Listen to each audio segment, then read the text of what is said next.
హైదరాబాద్లో డ్రగ్స్ ఎక్కడ దొరుకుతాయి అని ఎవరైనా అడిగితే పబ్స్లో దొరుకుతాయని ఈజీగా సమాధానం చెప్పొచ్చు. అంతలా డ్రగ్స్ దందా అక్కడ నడుస్తోంది.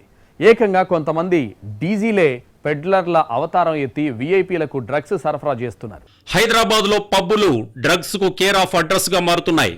ఒక్కసారి 2 సార్లు కాదు, పోలీసులు ఎన్నిసార్లు దాడులు చేసినా డ్రగ్స్ పట్టుబడుతూనే ఉన్నాయి. అంతేకాదు, డ్రగ్స్ వినియోగంలో పబ్బుల తీరు మారడం లేదనే విమర్శలు వినిపిస్తున్నాయి. హైదరాబాద్లో పబ్బులలో డ్రగ్స్ విచ్చలవిడిగా దొరుకుతున్నాయని మీడియా ఎప్పటినుంచో చెబుతోంది. దాన్ని కంట్రోల్ చేసేందుకు పోలీసులు ఎప్పటికప్పుడు ప్రయత్నాలు చేస్తూనే ఉన్నారు. కానీ మాదక ద్రవ్యాల సప్లై మాత్రం ఆగడం లేదు.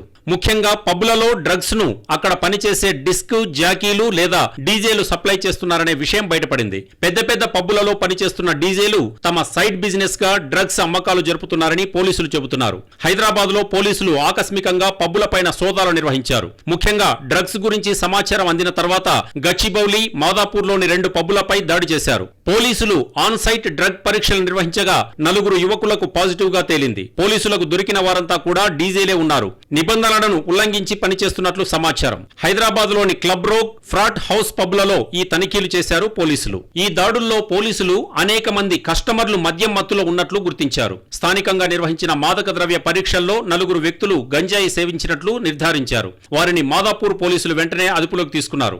ఎన్టీపీఎస్ చట్టం కింద కేసులు నమోదు చేశారు. తమ ప్రాంగణంలో డ్రగ్ సంబంధిత కార్యకలాపాలను అనుమతించినందుకు పబ్బు యాజమాన్యంపై కూడా చర్యలు తీసుకునే ఆలోచనలో ఉన్నారు. ఈ సంఘటన తర్వాత మాదక ద్రవ్యాల దుర్వినియోగాన్ని నివారించడానికి చట్టపరమైన నిబంధనలను పాటించేలా చూడడానికి హైదరాబాద్ అంతటా నైట్ లైఫ్ సంస్థల పర్యవేక్షణను పెంచాలని పోలీసులు ప్రణాళికలు వేస్తున్నట్టు తెలుస్తోంది.